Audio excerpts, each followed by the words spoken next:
Every weekday at this time, NBC brings you Fibber, McGee, and Molly transcribed. The show is written by Phil Leslie and Ralph Goodman and directed by Max Hutto.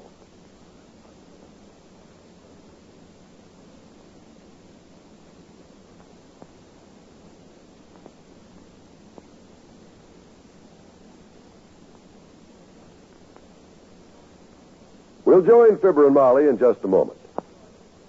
We Americans have always been known as a generous people. Perhaps it's because we realize our good fortune in being in a position to give that we're so ready to share with those less fortunate in all parts of the world. Right now, in 1,800 separate community campaigns, the Community Chest is asking for $280 million, which is the amount needed to expand and carry out its current program. The United Community Campaign is a once-a-year appeal which serves all year round. When you give to your local community chest, you have the satisfaction of knowing that you're donating to worthy causes of all kinds, both in this country and abroad. You're helping to care for underprivileged children as well as for the lonely aged. You're showing your concern for our servicemen as well as for the Korean homeless. By eliminating many separate appeals, which would be more costly in money, time, and effort, your gift to the community chest is able to do more for the many. Bear that in mind when you make your contribution to the United Community Campaign. Give the United Way and give generously.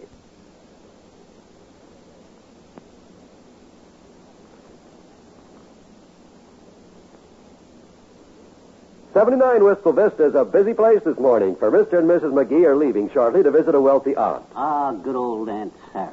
The last-minute details of packing are underway right now. Hand me my robe off the chair there, dearie. Will you get my slippers under the bed? Okay. Did you pack my brownie camera? My brownie camera and that roll of film? And my screwdriver? Why the screwdriver? The brownie's busted. I want to work on it on the train. Keeps cutting the heads off all my pictures, and I think if I raise the lens on it a couple of inches... Hand me that sweater there, please. Yeah. Thanks.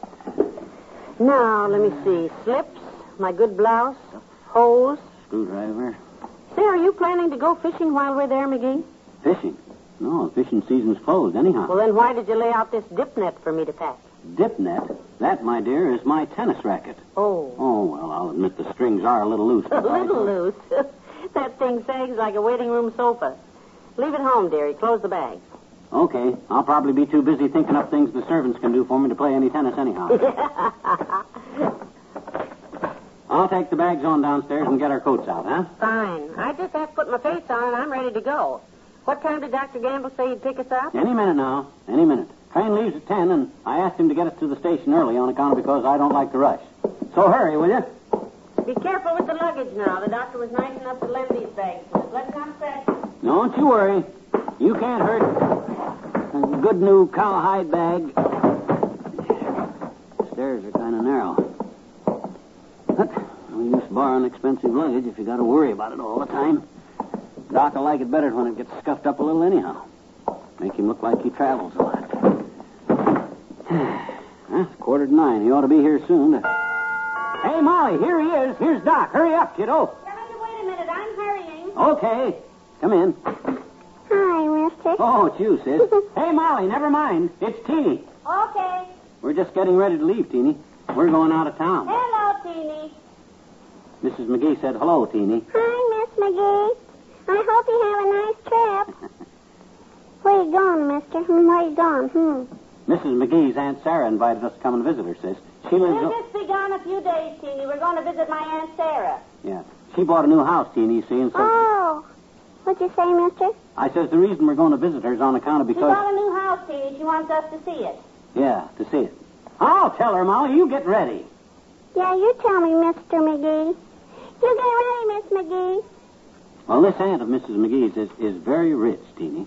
And she don't make a move without consulting me about it, you see. Oh, get you. Mm-hmm. She wants us to look over her new house. It's probably about 89 rooms, more or less. Good morning, McGee. Ready to go? Oh, hi, Doc. We're all set. Hey, Molly, Doc's here. Snap it up, will you? Hi, Dr. Gamble. Hello, Teeny. You stop in to see the travelers off? Sure I did, I betcha. What'd I do with our coats? Coats. Oh, I didn't get them out. I better lock the It back. always makes me so sad to see people going away on the train, Doctor. I always feel so sad. Well, they won't be gone long, Teeny. Just a few days. Oh, I don't care about that, Dr. Gamble. I'm always sad because I can't go. I love to ride on trains, I betcha. You like trains, do Sure, everybody loves trains, Teeny. I had plans to I got our coats. You grab the suitcases, Doc, and put them in the car, will you? Me? Are you lame or just... Oh, come on. They're your bags, Fatso. I'd carry them out if you want me to, but you know what a fumblefoot I am. I've got them. Good. How I ever got so carried away that I loaned you my good luggage, I'll never know. Can I carry something, Mr. Turner? Sure. Grab the coats there, Teeny. Come on.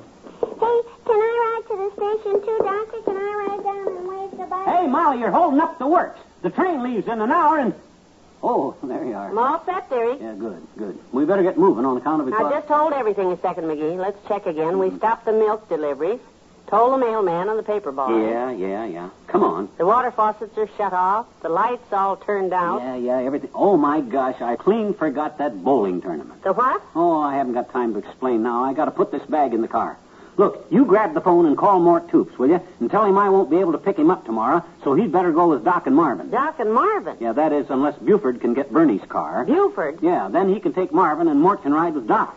Dearie, would you mind giving me that again? Oh, never mind. I just remembered. What? The tournament was called off on account of Sidney. Sidney? Who's Sidney? The guy that runs the bowling alley, Sidney. He's closing up this week to put in some extra lanes. Well, thank goodness that's settled. Come on, let's go.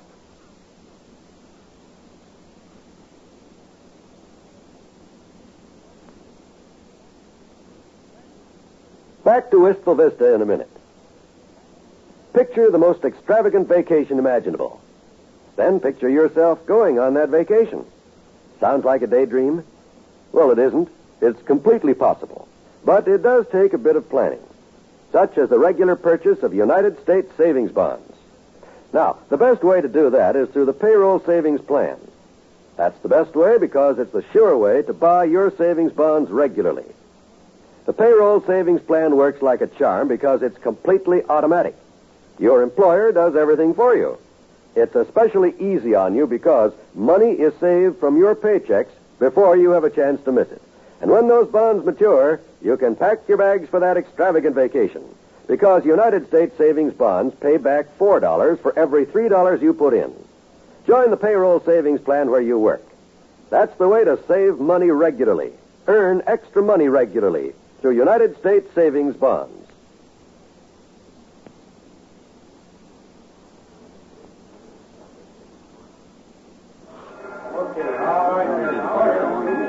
Oh, I just love railroad stations, don't you, McGee? Yeah. Well, come on down to the information window. I want to check our train. People coming, people going. Yeah. People crying on each other's shoulders because the train is late and their relatives have to stay another day. Oh, it's exciting. Yeah. I wish Doc could have stuck around to see us off and waved goodbye to us. I like somebody to wave to when my train leaves. We'll wave at the red caps. Good. Oh, it was nice of the doctor to take the time to bring us down here. You know, he had to run Teeny back home and get to work. Attention, please. Space is still available on train number 4, the Milkman, now loading on track 12. The Milkman is now loading.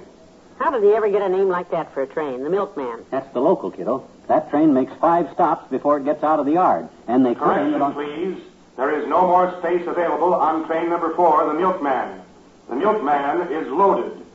The Milkman is loaded. That reminds me, we hadn't heard from Uncle Dennis lately.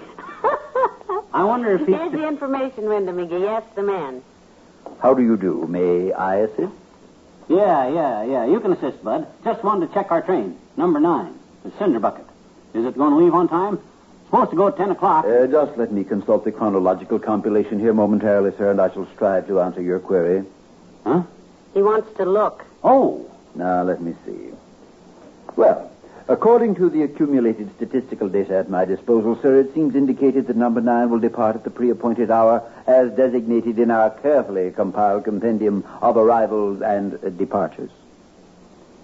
How was that again? He said yes, dearie. It's on time. Oh. Well, thanks, Bud. Well, come on, Molly. Let's sit down over there by the gate and watch the people. We got time to kill. Good. Oh, it's wonderful to be down here with time to spare. I love to sit around a railroad station. Train number 3, the Superjet, is now leaving on track 7.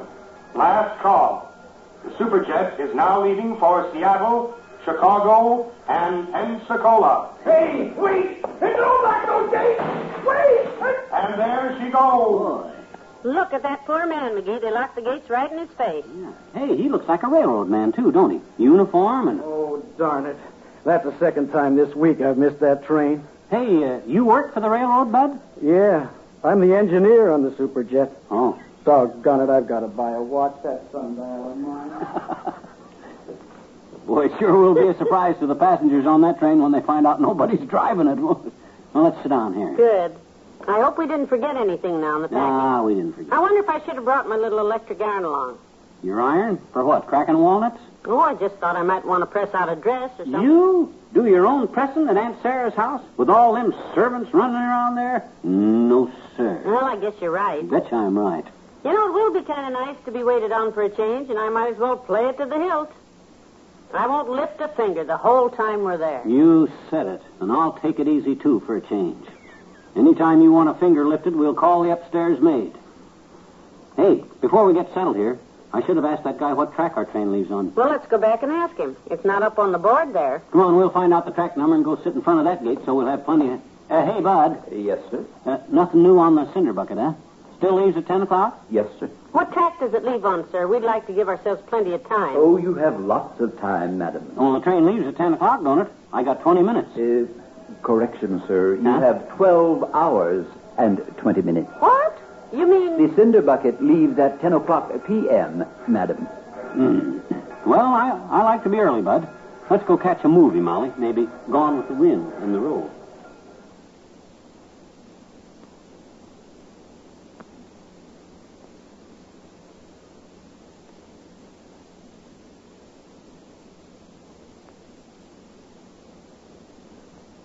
Fibber and Molly will be right back. Do you have a lot of special plans for the weekend? Well, at home or away, you'll find that the NBC radio network can provide you with wonderful entertainment when you set your dial to the station where you hear the familiar 3 NBC chimes. On tomorrow night's program schedule, for instance, you'll hear the nation's top folk artists in some mighty popular programs. There's Grand Ole Opry, The Eddie Arnold Show, and Pee Wee King, to name only 3. On the side of more serious music, Saturdays you can hear the NBC Symphony Orchestra, conducted by the world's finest musicians. Then Sunday afternoon and evening, when you set your dial to NBC Radio, you'll hear James Stewart as the six-shooter, Hume Cronin and Jessica Tandy in The Marriage, Sir Laurence Olivier as your host on Theatre Royal, one of your favorite motion picture stars in the Hollywood Story. This fall, you'll hear more great new radio shows on NBC than on any other network. You'll always find a show to keep you pleasantly entertained when you leave your dial tuned to the NBC Radio Network.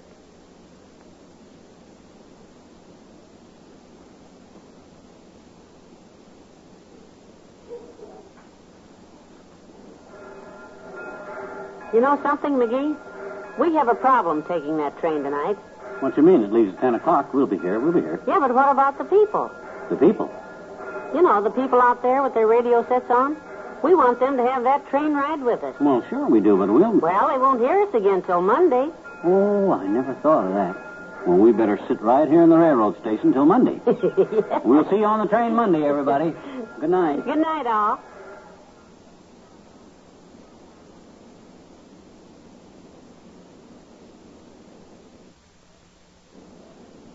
NBC has brought you the Fibber, McGee, and Molly program, transcribed with Arthur Q. Bryan as Dr. Gamble, Parley Bear as the information clerk, and Leroy Leonard as the engineer.